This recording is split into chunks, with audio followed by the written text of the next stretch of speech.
बच्चों, तो आज हम लोग 8 क्लास का विज्ञान देखेंगे। MCQ क्वेश्चन 2026 तथा और आने वाला परीक्षाओं के लिए बल एवं दाब पाठ है। बल एवं दाब, तो बल और दाब से जो वस्तुनिष्ठ प्रश्न है या MCQ क्वेश्चन जो इम्पोर्टेंट है उसी को केवल हम ले रहे हैं। तो पहला प्रश्न जो है हम लोग का, उस राशि का नाम बताएं जिसका मात्रक न्यूटन है। बोल रहा है प्रश्न, उस राशि का नाम बताएं जिसका मात्रक क्या है, न्यूटन है। न्यूटन का किसका ऐसा मात्रक है, तो न्यूटन बल का ऐसा मात्रक है। ऑप्शन नंबर 3 सही आंसर है। अगला दूसरा नंबर है, बल का मात्रक है। बल किसका मात्रक है, न्यूटन का। आंसर 1 सही है। अगला तीसरा नंबर, 1 किलोग्राम भार है। 1 किलोग्राम भार किसके बराबर होता है, 9.8 न्यूटन। बिल्कुल सही है, 100% राइट है। 1 नंबर। दूसरा 4 नंबर, दाब का अंतर्राष्ट्रीय एसआई मात्रक है। दाब का अंतर्राष्ट्रीय या एसआई मात्रक है।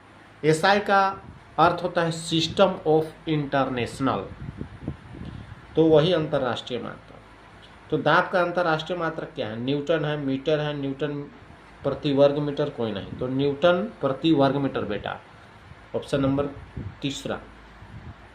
अगला जो प्रश्न है देखेंगे यहाँ पर, अगला प्रश्न है, प्रति इकाई क्षेत्रफल पर लगने वाले बल को क्या कहते हैं, दाब कहेंगे। क्या कहेंगे, दाब। तो दूसरा नंबर है दाब, सही ऑप्शन 2 दाब। अगला जो नंबर है 6, द्रव का दबाव गहराई के बढ़ने से, द्रव का जो दबाव होता है गहराई अगर बढ़ेगा तो बढ़ जाता है बेटा। द्रव का जो दाब है जितना गहराई होगा उतना बढ़ेगा। जैसे मान लिया जाए 1 बोतल पानी हम ले लेते हैं और पानी का सबसे निचला तल पर हम छेद करके छोड़ देते हैं और ऊपर सबसे ऊपर वाला में, तो किस में ज़्यादा दबाव होगा, नीचे वाला में। और दबाव ज़्यादा होगा तो वो जो छेद करल रहेगा वहाँ से जो पानी निकलेगा वो दूर तक जाएगा ऊपर वाला छेद की अपेक्षा, तो बढ़ता है। ऑप्शन नंबर 2 सही है। अगला प्रश्न है 7, विपरीत आवेश के बीच क्या प्रतिक्रिया होती है। अगर आवेश विपरीत हो तो क्या होगा, आकर्षण होगा, प्रतिकर्षण होगा।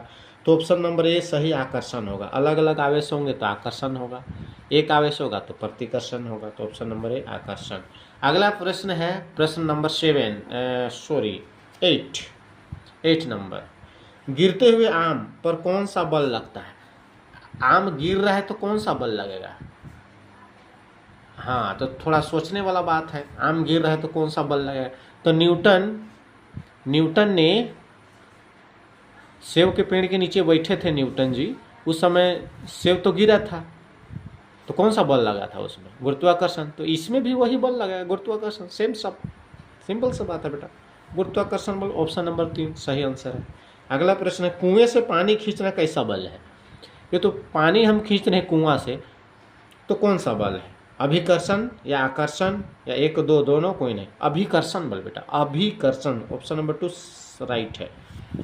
अगला नंबर 10 नंबर देखते हैं। 10 नंबर, भार का मात्रक है। भार किसका मात्रक है, न्यूटन का, किलोग्राम भार का, 1 और 2 दोनों, कोई नहीं। तो भार का ऐसा एक मात्रक क्या है, भार न्यूटन का है बेटा। ऊपर हम लोग हल किए थे, न्यूटन। अगला नंबर 11 क्या है, जानवर के शरीर द्वारा लगाए गए बल को क्या कहते हैं। जानवर अपना शरीर से बल लगा रहा है तो उसको क्या कहेंगे, मांसपेशी बल कहेंगे। जानवर लगाए, चाहे आदमी लगाए, चाहे कोई भी लगाए, लेकिन मांसपेशी द्वारा लगाया जा रहा है, तो ऑप्शन नंबर ए सही है। अगला 12 नंबर, बैल द्वारा गाड़ी को खींचना किस प्रकार का बल। अब देखिए, अभी यहाँ पर थोड़ा सा क्वेश्चन घुमा दिया। बैल गाड़ी को खींच रहा है, वहाँ जानवर शरीर के द्वारा बल लगाया था, यहाँ खुद बोल रहा है कि बैल द्वारा गाड़ी खींचना कौन सा बल, ये तो पेशीय बल है। Option number 2। अगला प्रश्न है,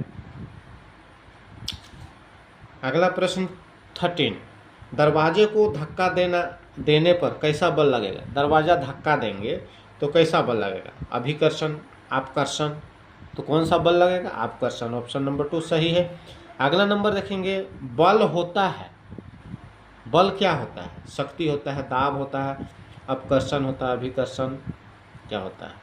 तो अपकर्षण या अभिकर्षण दोनों हो सकता है, होता है बल। तो ऑप्शन नंबर 3। अगला और अंतिम इम्पोर्टेंट प्रश्न, निम्न बल में कौन सा संपर्कित बल है? कौन सा संपर्कित बल है?